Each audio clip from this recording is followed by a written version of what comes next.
Health Spotlight, presented by Community Health Network. In tonight's Health Spotlight, how play can change lives. News 8's Lena Pringle has details on a new program that helps children with complex conditions reach full potential. Playing, it's a rite of passage for children, but not all children get to enjoy a playground, birthday party, or recess. Kids born with disabilities like cerebral palsy or Down syndrome are often left out, or their disability makes them unable to participate.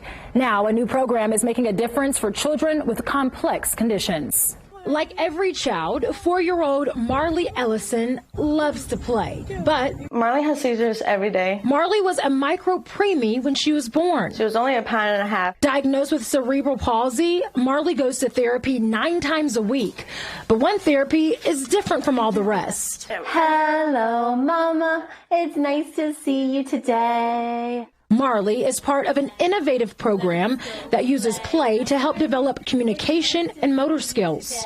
What we know is that all children have a desire to play, but they need to access that play differently. Pediatric physical therapists and speech therapists work together to help children with complex conditions reach their full potential. So as my colleague is working on positioning and seating and mobility, and I'm working on communication, the child is getting the benefit of all of those kinds of approaches at once, which is the way that development occurs. Helping children like Marley express themselves. Marley's really good at using her facial expressions, her body movements, her gestures to communicate with her environment and with the people and her peers. There you go. I think what we've seen with her is really increased engagement with her peers, increased engagement with us. It's hard to find moments where I can see, oh, Marley actually enjoys that. But I do see that here. Seeing progress through play.